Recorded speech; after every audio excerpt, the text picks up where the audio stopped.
Thank you for joining the Global Health Advocacy Muchísimas gracias por unirse al evento de la Asamblea Mundial de la Salud no oficial de GHI. Soy Clara Greenfield, soy la directora de incidencia en el programa de política alimentaria de GHI. Estamos grabando, también hay traducción a español. Por favor, hagan clic en el botón de interpretación en la parte de abajo de la pantalla y seleccionen el canal de español para traducción simultánea. Hoy vamos a discutir por qué la incidencia para la salud pública es más importante que nunca. A medida que la COVID, los vacíos y las brechas en la salud pública y las amenazas a los beneficios del pasado. Tenemos un panel increíble de defensores que están aquí para describir cómo continúan incidiendo para la salud pública en el entorno actual, cuando el confinamiento, los presupuestos afectados y otros desafíos hacen difícil llamar la atención de los hacedores de política. Antes de comenzar, quiero reconocer las difíciles situaciones con la COVID-19 en India y en Brasil, y queremos agradecer a nuestros colegas por sacar el tiempo de unirse a esta llamada para esta importante conversación. Tengo el placer de presentarles a la doctora Arit Kaur, directora de la Misión Nacional de Salud en el estado de Punjab. Está aquí para discutir el impacto de la política e incidencia en salud pública. La doctora Kaur es responsable de hacer política, planear e implementar los programas de salud pública en el estado de Punjab. Sus áreas principales de enfoque es el fortalecimiento de los sistemas primarios de salud, respuesta de emergencia ante la epidemia, incluyendo la COVID-19, servicios oftalmológicos, salud materna, control del tabaco y control de ENTs. La doctora Cortas, gracias por unirse el día de hoy.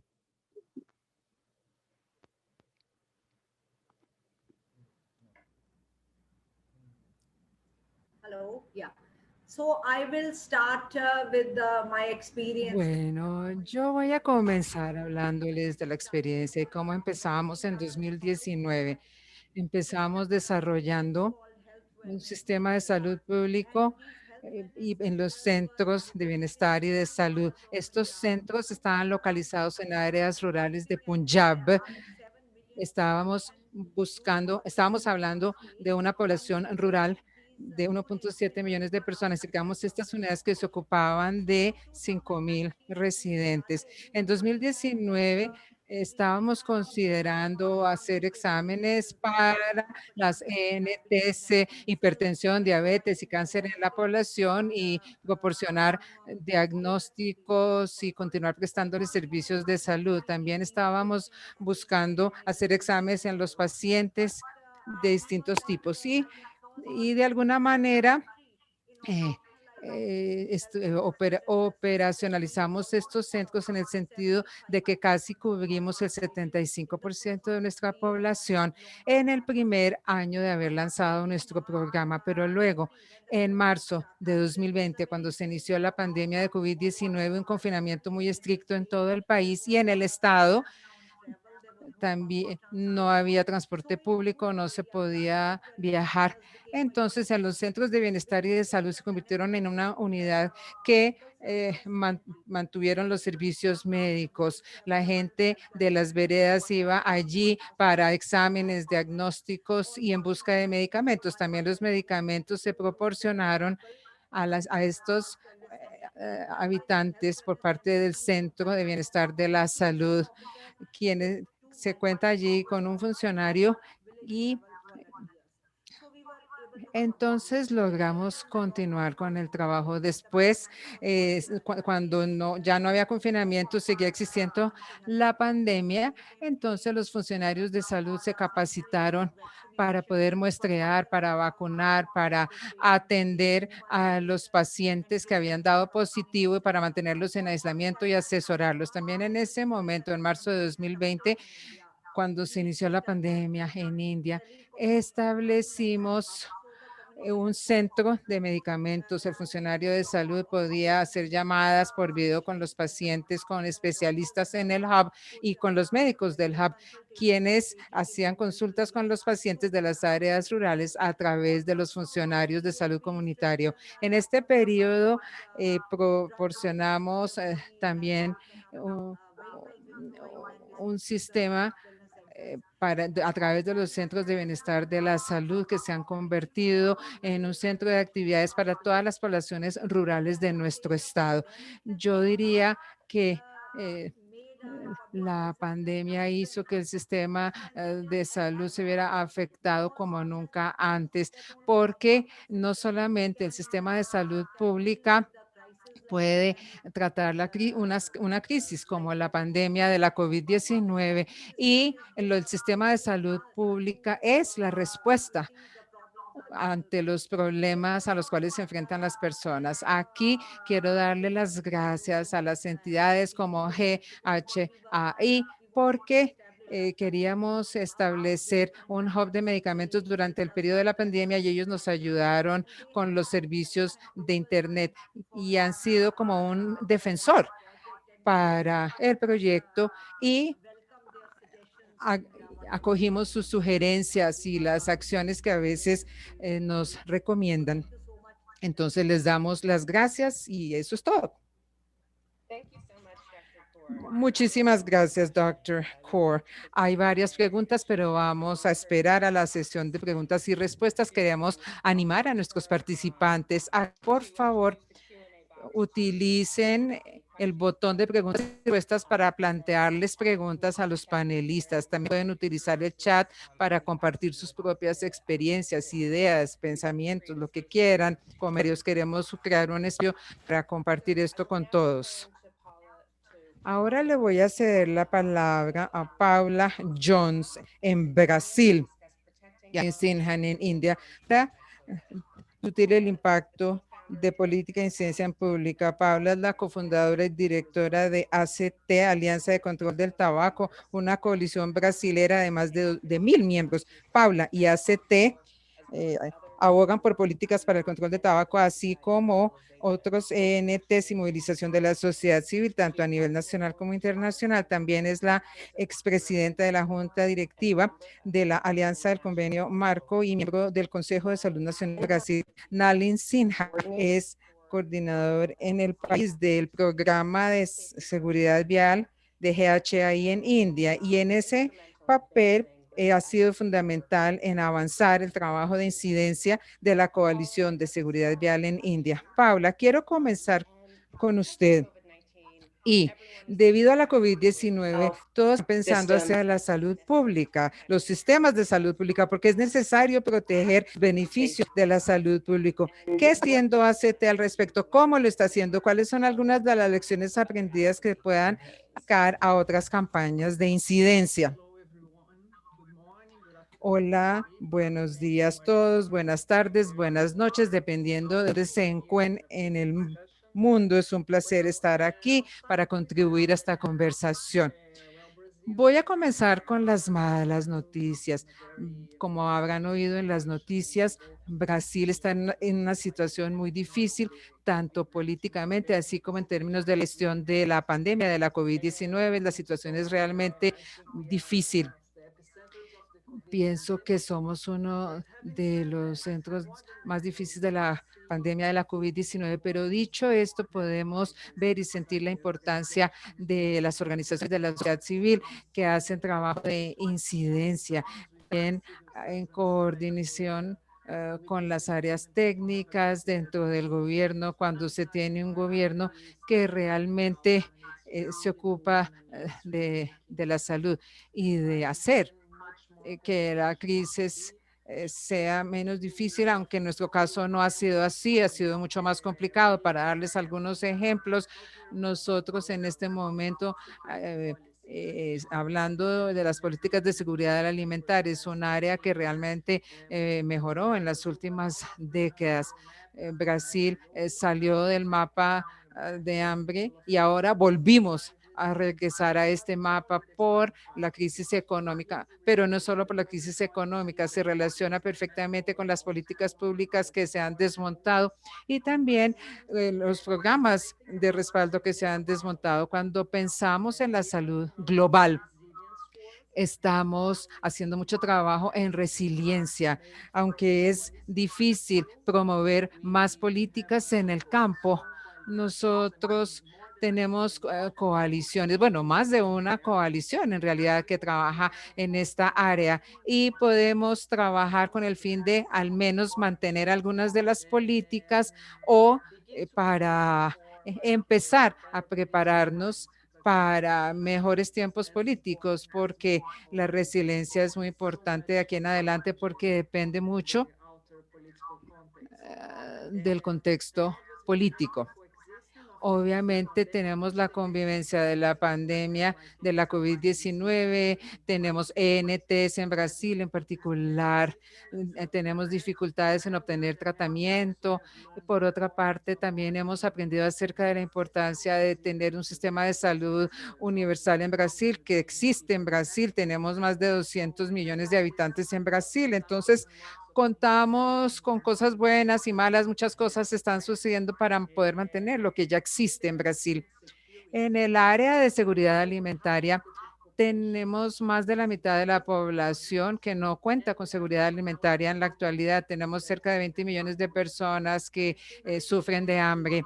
Pienso que este es uno de los temas fundamentales en los cuales pensar con respecto a nuestras contradicciones. Tenemos que enfrentarnos a nuestras contradicciones realmente, lo cual es cómo podemos ver lo que está sucediendo ahora debido a la cumbre alimentaria que se va a realizar por parte de Naciones Unidas en septiembre. ¿Cómo podemos venderle al mundo que somos el gran productor, pero que ni siquiera podemos alimentar a nuestra propia población? Esta es una contradicción básica. Los sistemas alimentarios son el centro de muchos de los desafíos que tenemos hoy en día, que la pandemia de la COVID-19 ha sido fundamental en el sentido de que las desigualdades quedaron muy claras, la crisis climática también, así como el colapso de la biodiversidad. Entonces podemos ver que hay temas, problemas sistémicos y estructurales, debemos enfrentarlos. Y ya para concluir, como nunca antes, la salud tiene que estar en el centro de nuestras conversaciones, lo cual es exactamente lo que estamos haciendo en Brasil en términos de mostrar lo que estamos haciendo de manera cotidiana como parte de nuestros esfuerzos de incidencia. Uno, entablar diálogos con otros movimientos por fuera del campo de la salud y relacionarlos con la salud, por ejemplo, el movimiento medioambiental y el movimiento de justicia social debido al aumento en las desigualdades. Este es uno de los elementos claves para poder mantener la fuerza, el impulso, la energía de la sociedad civil en tiempos difíciles, en tiempos de grandes desafíos. Y definitivamente hay que utilizar esto como una oportunidad. Pienso que se trata de un desafío a nivel global. Aprovechar lo que está sucediendo ahora como una oportunidad para construir no solo mejores, sino sistemas más justos. Tenemos que reestructurar nuestros sistemas de salud, nuestros sistemas alimentarios y realmente debemos mirar las externalidades, en particular en el campo de las ENTs. Hay muchas externalidades que no se tienen en cuenta. Y ya para terminar, otro tema en el cual estamos trabajando en las discusiones en torno a la reforma fiscal, realmente estamos poniendo el tema de la tributación de los productos nocivos en el centro de la agenda, también como una manera de empezar a tener que ver con los problemas estructurales que tenemos para las externalidades y el impacto de esos productos tanto en la salud de las personas y en la salud del planeta. Creo que es todo. Cumplí con mis 5 minutos. Muchas gracias. Gracias, Paula. Eso da lugar a muchas ideas y pensamientos. Muy provocador todo lo que usted nos dijo. Y ahora, ante la ola devastadora de la COVID-19 en India, entiendo que usted y sus colegas continúan presionando para abogar por vías más seguras. ¿Por qué es importante enfocarnos en la seguridad vial como un asunto de salud pública. Creo que esto es una muy buena transición a partir de los comentarios de Paula. ¿Cuáles son algunas de las lecciones que han aprendido que puedan aplicarse a otras campañas de incidencia también? Gracias, Claire, por haberme invitado a este panel. Y con mucho gusto quiero compartir algunas ideas en nombre de la Alianza de Seguridad Vial y de algunas organizaciones de seguridad vial, instituciones de India, donde tenemos una maravillosa coalición. Voy a presentar parte del trabajo que todos ellos han estado haciendo colectivamente e individualmente en India. Para comenzar con la seguridad vial, la OMS ha dicho que perdemos casi que 1.300 millones de personas cada año alrededor del mundo por colisiones, por lesiones asociadas a las vías y a los vehículos, más de 20 millones de personas que resultan lesionadas por la misma causa. Y esta es la causa principal de las muertes de jóvenes y adultos de 15 a 39. Las lesiones por colisiones vehiculares llevan a hospitalizaciones, discapacidades, asistencia médica y toda una serie de temas. Entonces, en realidad, ya se ha reconocido como un tema importante de salud pública que requiere una intervención urgente. Quiero compartir un número de India. Infortunadamente, perdemos más o menos 150,000 personas todos los años por este tema en India. 500,000 personas resultan lesionadas en India. Entonces, si vemos los datos de los últimos 7 años, hemos perdido casi 1 millón de personas, 1 millón de personas por accidentes vehiculares en los últimos 7 años. Esto se podría prevenir. La evidencia y la experiencia del resto del mundo en muchos otros países, Australia y otros países, demuestra que una buena política de seguridad vial con una muy buena aplicación y cumplimiento, buena intervención, en realidad contribuiría a reducir las lesiones o las fatalidades por accidentes vehiculares significativamente. Es importante. Enfocamos el trabajo relacionado con intervención de política y apoyo. Ahora, hablando de nuestro trabajo durante los tiempos de la pandemia, yo hablé con Joel acerca y con Paula, comparto, perdón, lo que dijo Paula de Brasil acerca de lo que ha sucedido en la pandemia. Estamos registrando muchos casos positivos y muertes en India. El gobierno, el sistema está trabajando en pos de reducir esto. Pese a tener confinamientos asociados a la COVID-19, vemos que mucha gente está resultando afectada y que mueren en las vías. Hay algunas cosas que hemos tratado de hacer durante el confinamiento y durante la pandemia. Durante toda esta situación hemos utilizado incidencia digital como una herramienta importante para poder acercarnos a los hacedores de política y para prestar apoyo técnico en términos de la elaboración de normas. Una experiencia interesante que quisiera compartir es que el año pasado tuvimos un confinamiento por la COVID-19. Vimos un momento en el cual trabajadores migrantes se desplazaron de un estado a otro y algunos empezaron a caminar y entendimos que realmente esto puede llegar a causar muchas lesiones y muchos desafíos en las vías. Entonces, nos pareció que esto se tenía que considerar y tratamos de acercarnos al gobierno junto con nuestros socios para asegurarnos de la seguridad de los migrantes en su movilidad. Estoy seguro de que ustedes recordarán una historia de India el año pasado, en la cual India había apenas iniciado su confinamiento y vimos muchísimas personas caminando por las vías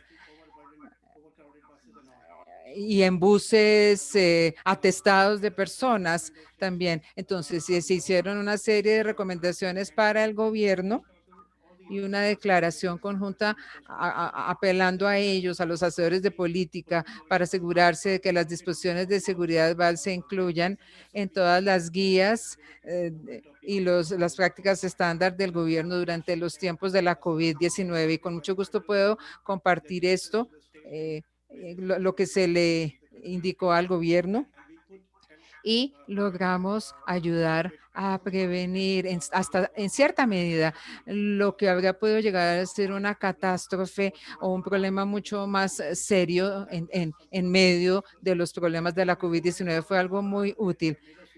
También la COVID nos hizo entender que esto podría aprovecharse como una oportunidad. Se podía usar este tiempo para acercarnos más a los hacedores de política, para hacerlos entender acerca de los desafíos y los problemas que tienen que ver con las lesiones por colisiones en las vías, lo cual es completamente prevenible.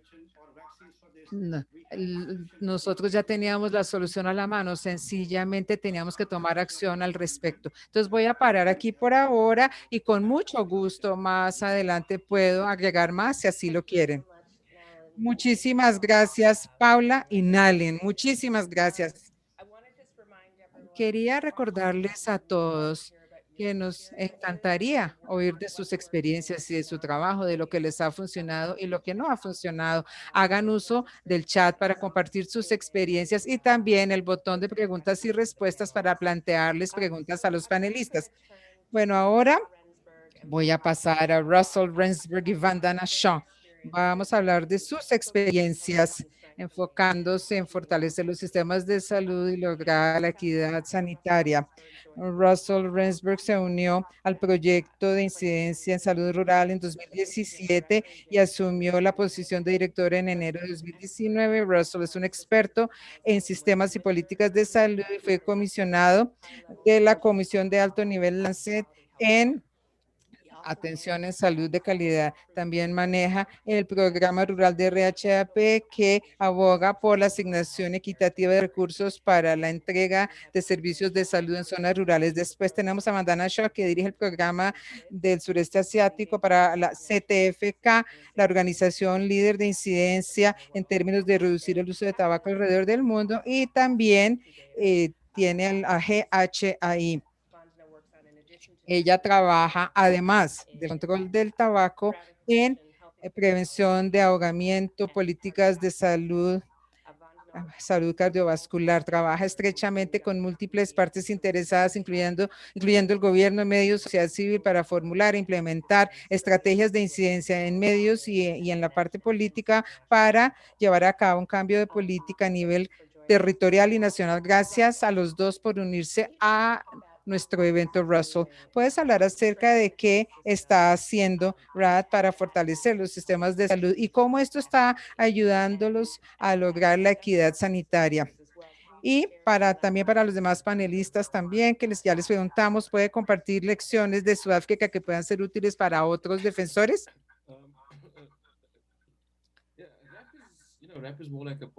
Bueno, RATES trabaja en políticas y establece prioridades, esencialmente ve los distintos componentes de los sistemas en salud, por ejemplo, financiamiento, política sanitaria, recursos para la salud y sistemas de salud. Y trabajamos en la participación comunitaria, trabajamos por dentro y por fuera. Trabajamos con centros de pensamiento, con activistas, trabajamos con organizaciones en la realización de campañas, trabajamos con política y con las experiencias de activistas de primera línea. También trabajamos estrechamente con hacedores de política en términos de entender cómo adaptar y ajustar las políticas al nuevo contexto. No somos una organización normal de la sociedad civil, trabajamos sobre la base de los principios de justicia social y para poder asegurar el acceso a los servicios médicos, servicios de salud. En términos de la COVID, para nosotros esto ha sido un choque enorme como sistema. No había manera de haber planeado para algo de semejante magnitud durante todo un año. En Sudáfrica fue estratégicamente pertinente porque los servicios de salud son financiados públicamente y los fondos públicos es lo que determina si la gente tiene acceso a la atención sanitaria o no. Y al empezar a manejar lo que sucedió a continuación y como parte de nuestro trabajo con los aliados para lograr un cambio después de la COVID, tenemos que apelar a las lecciones aprendidas. Pienso que no estábamos preparados para este nivel de crisis sanitaria y de alguna manera esto crea una oportunidad para los gobiernos y los aliados para trabajar en el campo de la salud. Pienso que es importante entablar un diálogo, trabajar dentro de su sector y de manera intersectorial para garantizar que todos estemos abogando por cosas similares, trabajar hacia lograr una agenda factible.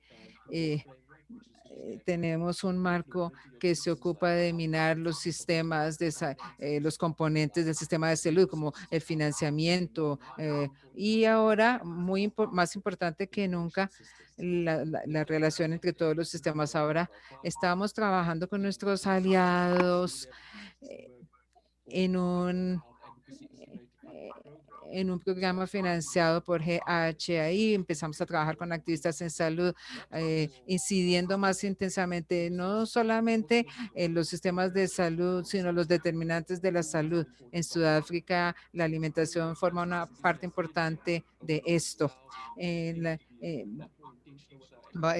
Vamos a enfocarnos mucho más en nuestra incidencia para asegurarnos de que los sistemas de salud tengan en cuenta estos riesgos, sistema de salud primaria y trabajo con los activistas. Creo que queremos enfocarnos en los determinantes de la salud, en particular el derecho a la alimentación, y allí crear un entorno alimentario que garantice que se hagan opciones conscientes.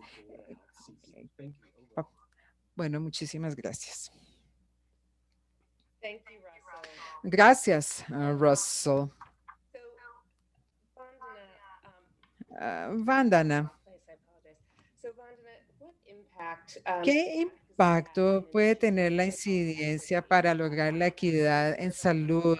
Y quisiera saber acerca de su trabajo en el sureste asiático, cómo ha funcionado, qué lecciones tiene para compartir ustedes con otros defensores. Gracias, Claire. Bueno, ya inherentemente hay desigualdades profundas en la salud en el sureste asiático. Yo diría que hay tres factores. Tenemos la geografía, los factores económicos, sociales y el género. Y descubrimos que todo esto se vio exacerbado durante la COVID-19 y durante el confinamiento resultante y el confinamiento parte 2 en muchos de los países en los cuales trabajo. Quiero compartir tres ejemplos del trabajo que estamos llevando a cabo, donde realmente nos enfocamos en el factor de equidad sanitaria como parte de la incidencia, porque de alguna manera las personas que se vieron afectadas negativamente, las personas más vulnerables que tienen los menores derechos a servicios de salud, también son los que tienen menos oportunidades para abogar por ellos mismos o para buscar cuidados de salud como resultado de la COVID en el confinamiento. El primer ejemplo que quiero compartir en realidad tiene que ver con prevención de ahogamiento en Bangladesh. Se trata de un proyecto piloto muy exitoso en el cual los niños de menos de 5 años de edad en Bangladesh se mostró una reducción en el ahogamiento de los niños porque era la causa líder de muertes de niños menores de menos de 5 años de edad en el confinamiento. Estos centros de los cuidados de niños resultaron cerrados también. El gobierno adoptó el piloto y lo extendió al resto del país. Y hemos estado desarrollando este proceso con el gobierno de Bangladesh en los últimos 12 meses. Lo que hicimos fue que los beneficiarios de estos programas, las madres, los niños, en realidad, una vez se acabó el confinamiento en 2020, empezamos a obtener testimonios por video con estas personas, hicimos también mensajes por radio, hicimos una consulta a nivel nacional con el gobierno, con el Ministerio de Asuntos de Niños y Mujeres, para ver que estos programas realmente fueron críticos para las áreas rurales marginadas económicamente. Los programas se aseguran de que se abogue en nombre de estas personas para que puedan tener acceso a estos servicios basados en la comunidad para poder compartir sus historias y sus experiencias. Pasando a otro tema, como vimos de la doctora Corinne India, se trató de un ejemplo también muy interesante en el cual trabajamos con el gobierno de Punjab, fortaleciendo el servicio de salud primario. Una vez se trata de las personas que se encuentran más lejos de estos centros de servicios de salud primario sin acceso a médicos. Obviamente, todas estas brechas se incrementaron con la COVID-19. Punjab y el resto de India tenía infraestructura sanitaria, pero no se estaba utilizando. Entonces había personas confinadas en sus hogares sin la posibilidad de tener acceso a médicos o a especialistas. Entonces, una de las maneras de enfocarnos en apoyar al gobierno y de abogar por activar este centro médico realmente se basó en el principio de la equidad en salud, de poder acercarnos al menor denominador común. Tuvimos como unas 30,000 consultas por telemedicina, teniendo solo 100 antes del confinamiento. La telemedicina parece como algo de muy alta tecnología y en realidad está empezando a ser una manera maravillosa de proporcionarle acceso a una población más amplia durante estos difíciles tiempos. También quiero resaltar, y pienso que tanto Russell como Paula lo mencionaron en sus comentarios, que trabajar en fortalecer los sistemas alimentarios. De alguna manera, cuando estuvimos confinados en nuestras casas, el alimento se convirtió en algo importante, pero también en un peligro al tiempo que tratamos de mantener un buen sistema inmunológico o una buena salud cardiovascular, alimentarnos de una manera saludable. Todo esto es crítico para poder combatir las infecciones. Entonces, una de las campañas en las cuales trabajamos en India y en Bangladesh era la eliminación completa de las políticas negativas, trabajando con poblaciones de menos ingresos y los niños que dependían de alimentos empacados, de paquetes, y realmente resaltamos la necesidad de eliminar por completo las grasas trans de los alimentos. Y si se están teniendo historias de éxito en donde las poblaciones vulnerables quieran usar este argumento, logramos alcanzar el éxito en enero de este año, logramos eliminar las grasas trans por completo, tanto de los aceites y de los alimentos. Y para terminar, quiero compartir, Claire, que en cada una de las políticas por las cuales abogamos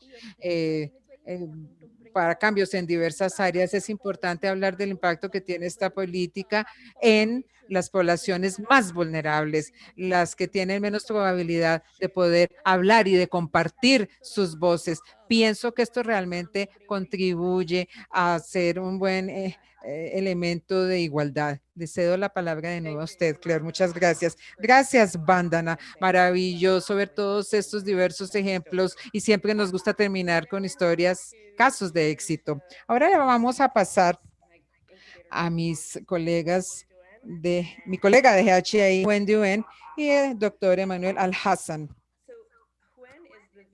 Nguyen es la directora de país en Vietnam para el programa de prevención de ahogamiento en GHI. Coordina junto con hacedores de política, el gobierno y organizaciones de la sociedad civil el apoyo a la planeación, lanzamiento e implementación de intervenciones comunitarias, en particular en torno a la supervivencia, a nadar y al cuidado.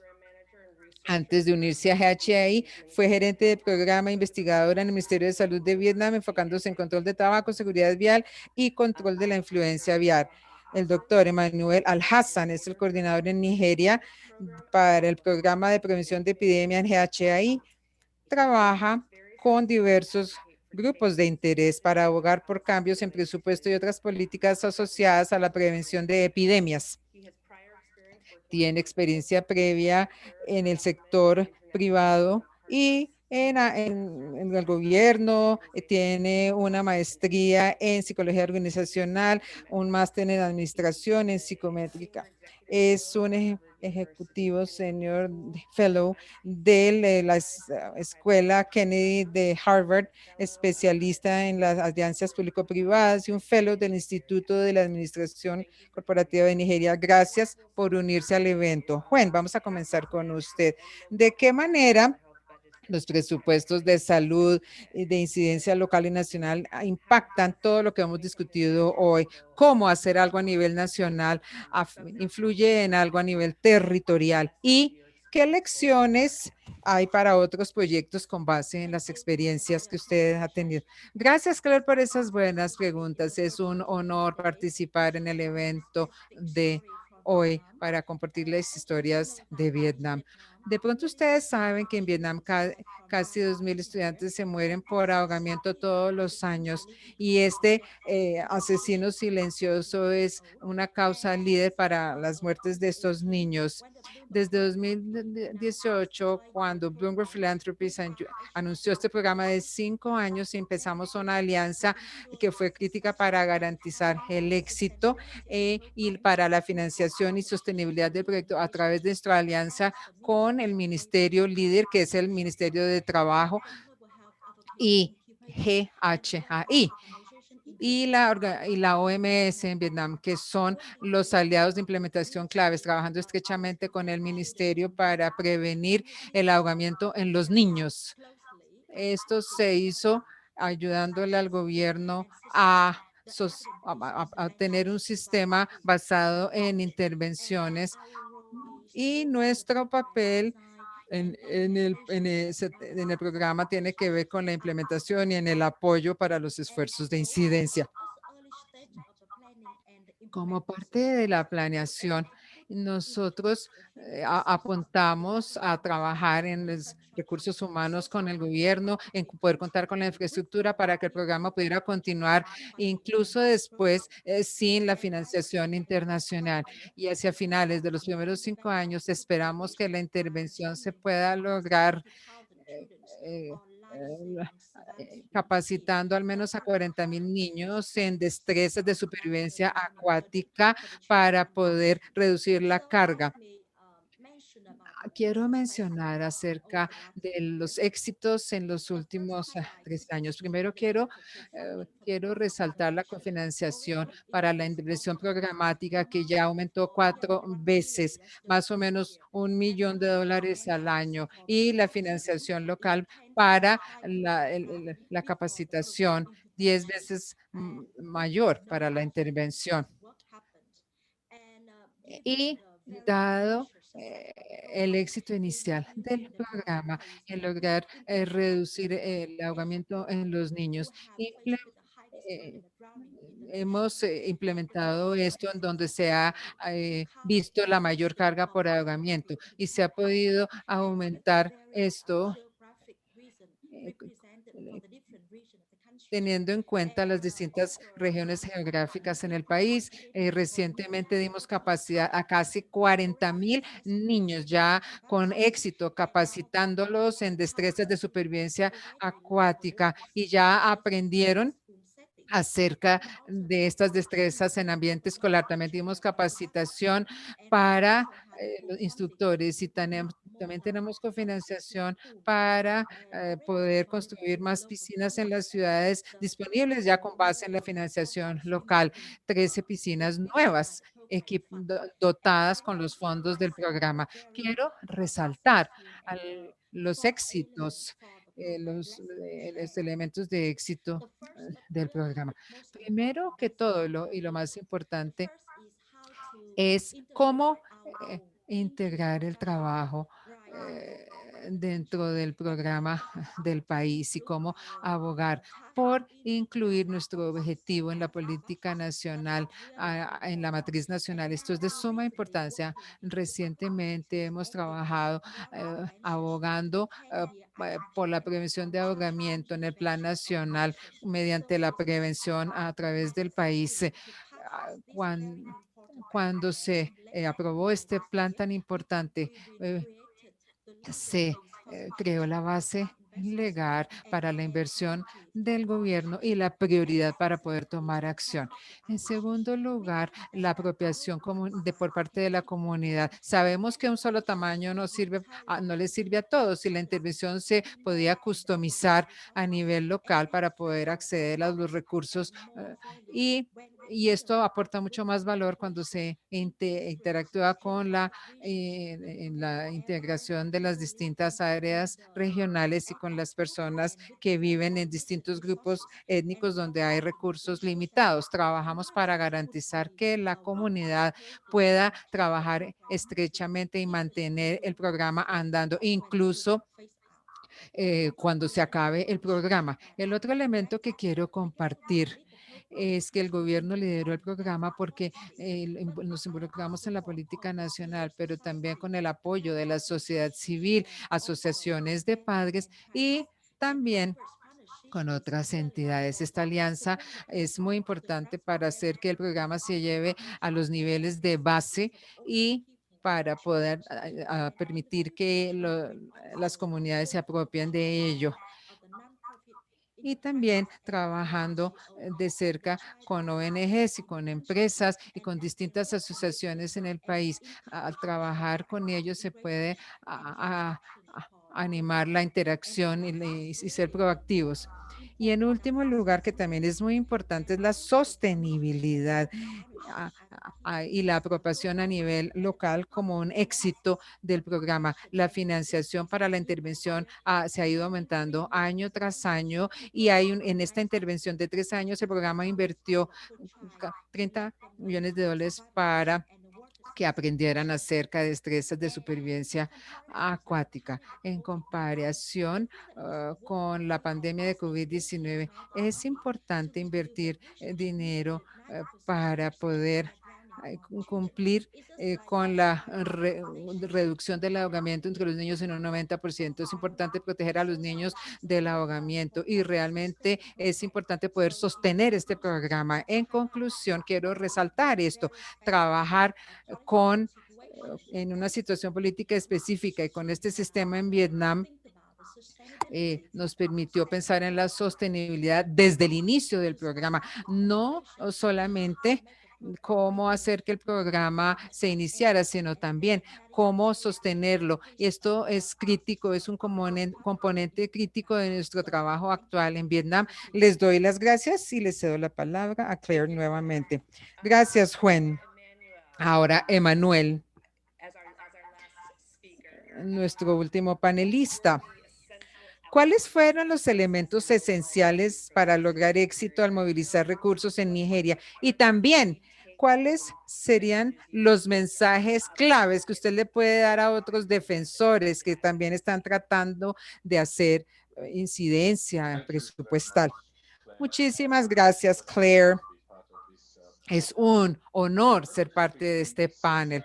Rápidamente quiero decirles que la COVID-19 en realidad nos llevó a pensar en la importancia de mejorar y de invertir en el sector de la salud, puesto que la evidencia demuestra que el retorno sobre la inversión realmente es increíble. En este caso, los políticos tienen que priorizar las inversiones en preparación, solo que el desafío consiste en que los políticos se tienen que tomar los asuntos en serio y solo lo hacen cuando hay un brote de una pandemia, de una enfermedad, y en el intermedio la gente sencillamente de alguna manera se puede decir como que se quedan dormidos ante el compromiso, el cual se reduce considerablemente cuando no suceden estas crisis. En Nigeria la sociedad civil y los miembros de la legislatura y actores claves han jugado papeles determinantes en la incidencia tendiente a mejorar las inversiones en preparación para estas situaciones. En mi país, Nigeria, ha mejorado la preparación ante pandemias. Se puede prevenir y preparar la respuesta. Se desarrolló un plan de acción nacional para cerrar los vacíos en preparación y se determinó la urgencia de hacer esto y de prepararnos y de responder correctamente ante las emergencias. En la conciencia de parte del público con respecto a la preparación depende del apoyo de los aliados nacionales como el Banco Mundial, USCTC y donantes domésticos como el United Bank de África y filántropos como Ali Fugar. GHI ha apoyado a actores de la sociedad civil en Nigeria desde 2018 para abogar por inversiones en preparación. Y es una historia de éxito en el sentido de que se ha más que duplicado los recursos para prepararse para ello con 1.400 naira asignados. Y esto realmente ha contribuido a tener casi 3.000 millones de naira disponibles para invertir en ello. En segundo lugar, el estado más populoso, con mayor población en Nigeria, también trabajó en preparación y en la respuesta. Muy rápidamente quiero decir, antes de hablar de las lecciones claves y algunas sugerencias o recomendaciones para asegurar el éxito, es importante decir que los defensores en Nigeria quieren hacer que la preparación sea un tema importante en la salud pública y apoyado por GHI. Y se ha hecho investigación donde se demuestra el costo-beneficio de invertir en la preparación y se hicieron reuniones, visitas de campo para poder lograr el compromiso para poder mejorar la preparación ante estas situaciones. Se pudo realizar un mapeo político cuando se tomó posesión mediante la Asamblea Nacional y se nombraron unos líderes en comités relevantes. También trabajamos con periodistas y con activistas e influenciadores para, mediante webinars y visitas y con otras actividades que mantuvieron el tema de la preparación en un nivel muy alto de la agenda pública y política.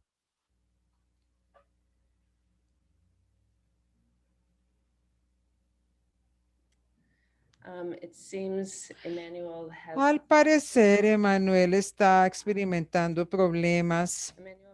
Se congeló la pantalla. No sé si Emmanuel nos alcance a oír. No, tal vez no.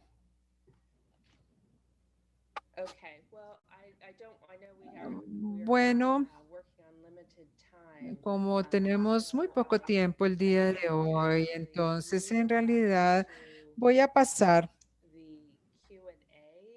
a la sesión de preguntas y respuestas y lamento muchísimo haber perdido la conexión con el doctor Emmanuel Al-Hassan. ¿Puedo pedirle a los panelistas que por favor activen sus cámaras? Tenemos un par de preguntas, algunas para panelistas específicos y otras de un poco más generales. Vi que había una pregunta en torno al uso de un enfoque basado en derechos humanos con respecto a este trabajo y tengo curiosidad por oír de parte de los panelistas. La pregunta es, ¿cómo se usa un enfoque de derechos humanos o mecanismos de derechos humanos para abordar los vacíos en salud y la igualdad? ¿Cuáles fueron algunos resultados o desafíos? Yo sé que Paula respondió esto en la sesión de preguntas y respuestas, pero de pronto lo quiera compartir con otros panelistas. Claro que queremos oír más acerca de ella, de utilizar un enfoque más basado en derechos humanos. ¿Alguien quisiera comenzar? Si me permiten intervenir un poco con respecto a lo que dijo Paula, a diferencia de Suramérica. El enfoque de derechos humanos no se reconoce tan sólidamente. Hemos empezado a usarlo con respecto al derecho a una dieta saludable y a sistemas saludables, porque estos países tienen tendencia a sufrir de hambre.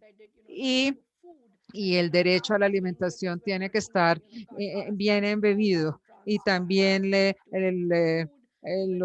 grasas trans, la salud cardiovascular, el etiquetado frontal. Estamos tratando de explorar esto. Y en términos del enfoque de derechos humanos, hay una creencia fuerte y una aceptación del derecho a la vida. Entonces pienso que incluso esto en términos de la prevención del ahogamiento o el control del tabaco se ha utilizado en ese sentido, pero no es tan sólido, tan robusto como el trabajo que Paula puede llevar a cabo en su contexto en términos de un enfoque basado en derechos humanos. Paula quizás pueda. Bueno, Paula, en Sudáfrica, obviamente, todo el mundo tiene acceso a esto. Les pido disculpas a todos por el problema técnico. Ay, Emanuel, nos encanta tenerlo de vuelta. ¿Puedo continuar? Russell, este enfoque siempre forma parte de la línea de base al tratar de abordar el acceso a la equidad. Aunque hay fuertes proponentes para poder tener acceso a este derecho, incluyendo pero tristemente la salud es uno de estos elementos donde no hay suficiente capacidad. Hay desigualdades incluso dentro del sistema en cuanto a, por ejemplo, al servicio de salud primaria. Yo sé que incluso en Brasil hay algunos casos en los que se ha apelado al derecho a la salud como medio para asegurarse de que tengan acceso a otras cosas públicamente, lo cual posiblemente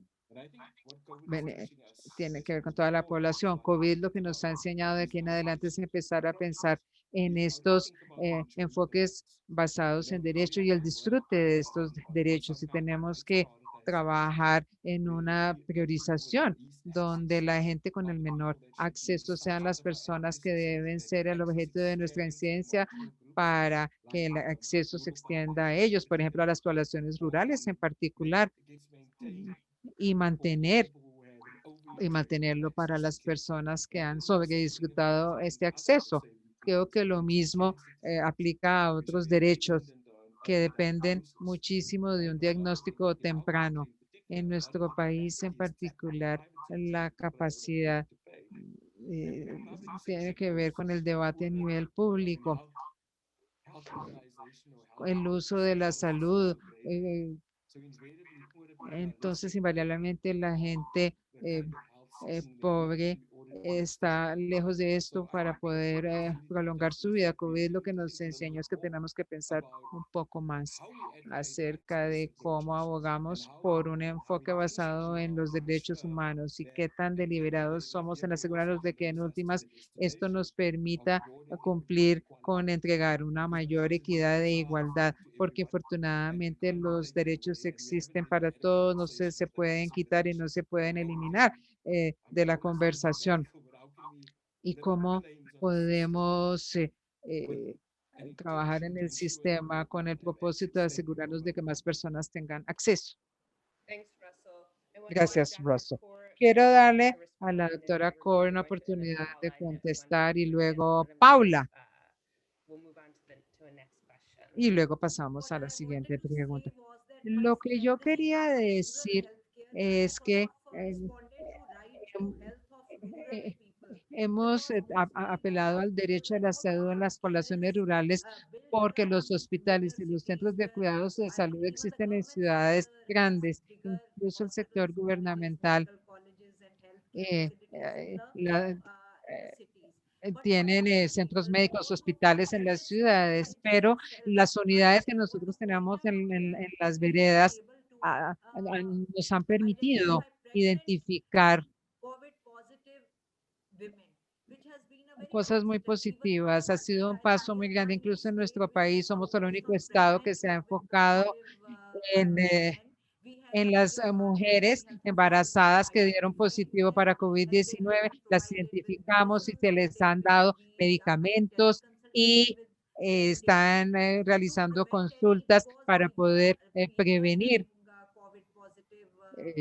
más casos positivos y que ellas llegaran a morir por esto. Al recibir los informes empezamos a enfocarnos en embarazos en mujeres que dieron positivo y en estos grupos en las veredas. Y también vamos a hacer vacunación en las áreas rurales en estos mediante nuestros centros. De lo contrario, todas estas personas habrían quedado por fuera del sistema de vacunación.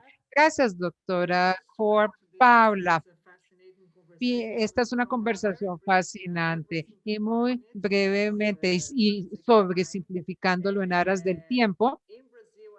En Brasil, los movimientos sociales, los movimientos de izquierda, todos apoyan este derecho, pero en una situación donde tenemos un gobierno de derecha, no se trata de cómo tener la oportunidad de abogar. Hay que utilizar argumentos económicos. En realidad, esto es lo que tiene eco más que todo en la sociedad médica tradicional. Hay que hablar de cómo afecta esto la economía y esto es mucho más poderoso, en particular cuando se habla de las externalidades, que también fue la pregunta que se mencionó en el chat.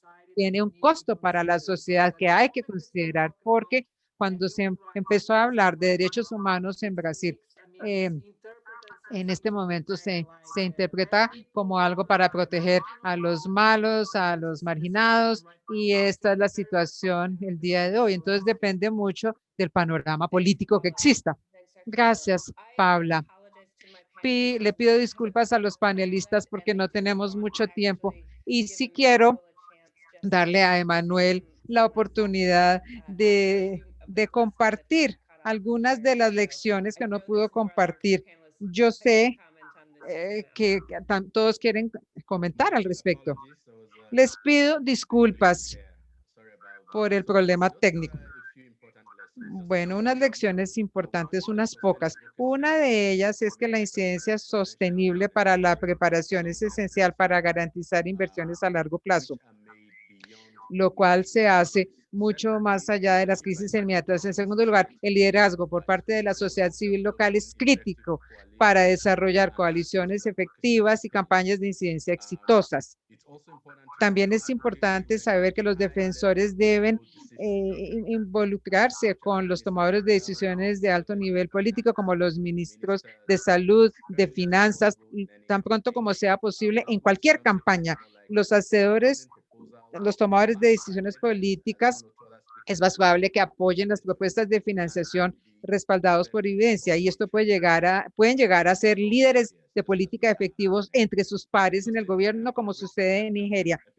El cubrimiento sostenido de medios puede ayudar a enmarcar la preparación ante las epidemias como una prioridad nacional, y las capacitaciones en periodismo y los webinars son herramientas efectivas para catalizar el cubrimiento de medios y generar apoyo para los fondos tendientes a mejorar la preparación ante las epidemias. Muchas gracias. Gracias, Manuel. Yo sé que Nalin levantó la mano para hacer un último comentario antes de terminar. Espero que lo pueda hacer en 90 segundos. Gracias. Volviendo a la pregunta de derechos humanos, quiero mencionar, como ya oímos, que en India tenemos una constitución que le garantiza los derechos a los ciudadanos. Hay un derecho fundamental a la equidad bajo el artículo 14 y un artículo que tiene que ver con el derecho a la vida en el artículo 21.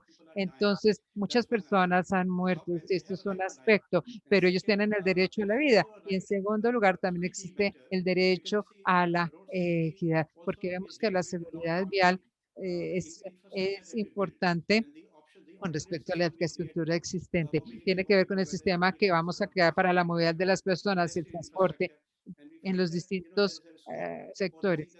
Y también existe un alcance para el derecho a la equidad. Los gobiernos tendrían que empezar a ver todas estas posibilidades y tan pronto como COVID-19 empezó, muchos de nuestros socios están analizando todas estas causas, analizando los artículos de la Constitución para garantizar que podamos reducir las fatalidades. Entonces quería agregar estos comentarios.